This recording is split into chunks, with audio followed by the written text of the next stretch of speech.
bahwa Pradi merupakan state organ, merupakan wadah tunggal, itu tidak tepat sama sekali. Sebelum organisasi advokat itu dibentuk, dan pada tahun 2005, 2 tahun kemudian, terbentuklah Pradi sebagai organisasi advokat yang dimaksud oleh Undang-Undang 18 tahun 2003 itu. Ya. Jadi dia organisasi profesi. Ada sejumlah orang berkumpul sama-sama, datang ke notaris, membuat organisasi yang anggotanya advokat, tapi organisasi itu bukan organisasi profesi, itu ormas, organisasi kemasyarakatan. Bisa saja dia datang ke notaris, saya mau bikin perkumpulan, boleh. Saya mau bikin ormas, ini, boleh. Tapi dia bukan organisasi profesi. Karena undang-undangnya belum ada, maka organisasi profesi itu diatur di dalam undang-undang yang spesifik terkait dengan profesi itu. Mungkin juga ini satu tema yang bisa didiskusikan pada waktu Rakernas Pradi ini. Apakah perlu pemerintah segera mengambil inisiatif atau DPR untuk membentuk undang-undang organisasi profesi? Dan khusus bagi kita, bagi Pradi, sebenarnya ada suatu tugas juga akibat sejumlah putusan dari Mahkamah Konstitusi terkait dengan pengujian Undang-Undang 18 tahun 2003 yang setelah tegas menyatakan Pradi adalah organ negara. Kalau organ negara tidak bisa dua. Masa Kejaksaan Agung ada dua? Aneh. Masa Mabes Polri ada dua? Tidak mungkin. Ya, kejaksaannya satu. Ya, Dirjen Pemasyarakatan ya satu. Nggak mungkin ada dua Dirjen Pemasyarakatan. Karena itu Pradi sebagai state organ, dia harus satu. Tidak bisa dua.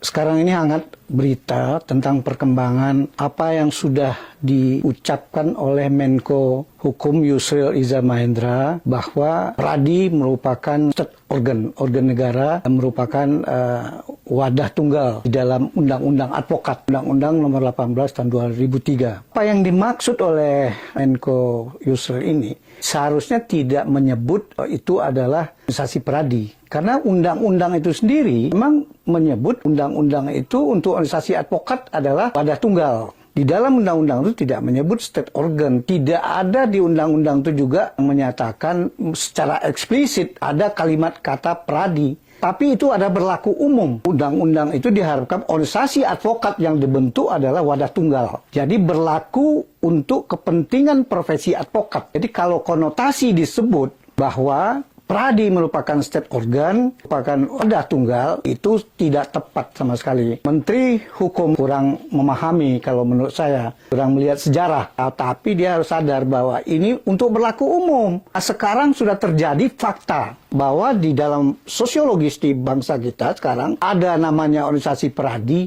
ada namanya KAI, ada organisasi yang mungkin udah 50-an, organisasi advokat, dan dalam kenyataan itu mereka mendapatkan proses pengangkatan, penyumpahan. Jadi kalau menurut saya, Menteri tidak boleh seperti itu. Ini mengesankan membuat gaduh gitu, di kalangan dunia advokat yang seharusnya zaman pemerintahan sekarang kita berharap substansi hukum yang sudah diucapkan oleh Presiden Prabowo, ada perbaikan dunia ekonomi, hukum, harusnya itu yang substansi, yang jangan berkutat sesuatu hal yang ya ini kalau ada masalah organisasi advokat, suatu hal yang selama ini tidak ada masalah. Kecuali ada niat dari Menko atau Wamenko, rekan kita Otto Hasibuan, pengen seolah-olah Pradi itu ada segala-galanya. Itu sangat naif. Karena bagaimanapun kita harus ingat apa yang dinyatakan state organ, Pradi, itu pada saat pertama kali judicial review. Tetapi setelah itu dipatahkan oleh putusan MK selanjutnya bahwa organisasi advokat yang faktual adalah ada Pradi, ada KAI. Oleh karena itu Mari sama-sama kita hargai. Tidak hanya Pradi yang dianggap eksis, dan KI juga eksis. Kalau upaya untuk menyatakan, berupaya untuk memperkuat eksistensi, tapi harus ingat, saudara, rekan Otto adalah sekarang wamen, jangan pilih kasih. Rekan sebenarnya sudah ada pelanggaran terhadap Undang-Undang Advokat. Dalam pasal 20 Undang-Undang Advokat, kita tidak boleh mengangkat pejabat negara, apakah DPR, apalagi wamen. Kita himbau supaya Menko merubah, memperbaiki sikap supaya jangan sampai gaduh. Himbaulah, ajaklah rekan-rekan advokat di organisasi manapun untuk memikirkan bagaimana profesi advokat ini kuat. Bukan Pradi yang kuat, bukan KI yang kuat, bukan Perari yang kuat, bukan Ikadin yang kuat. Bagaimana profesi advokat ini menjadi kuat.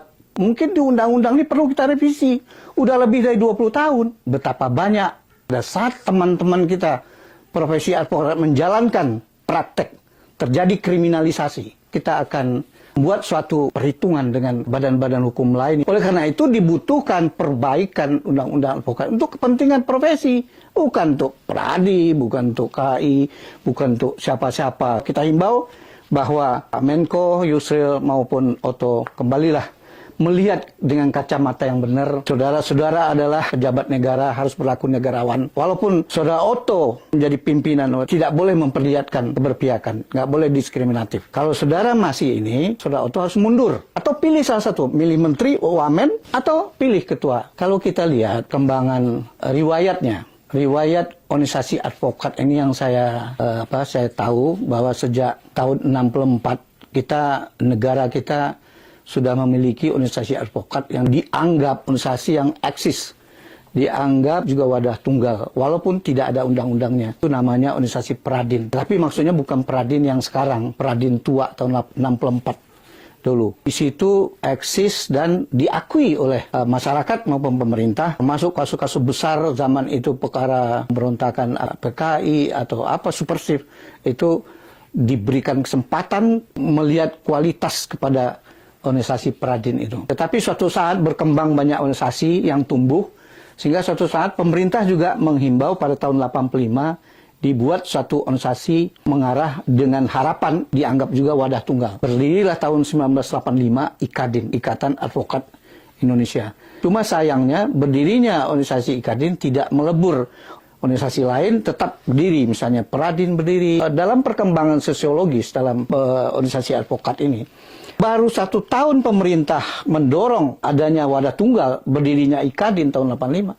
Setahun kemudian, tahun 86, pemerintah membiarkan berdirinya IPAI, Ikatan Penasihat Hukum Indonesia. Jadi kadang-kadang pihak pemerintah, ini tidak konsisten. Kalau mau benar-benar membina kepentingan profesi, kita advokat akan tunduk. Tapi itulah.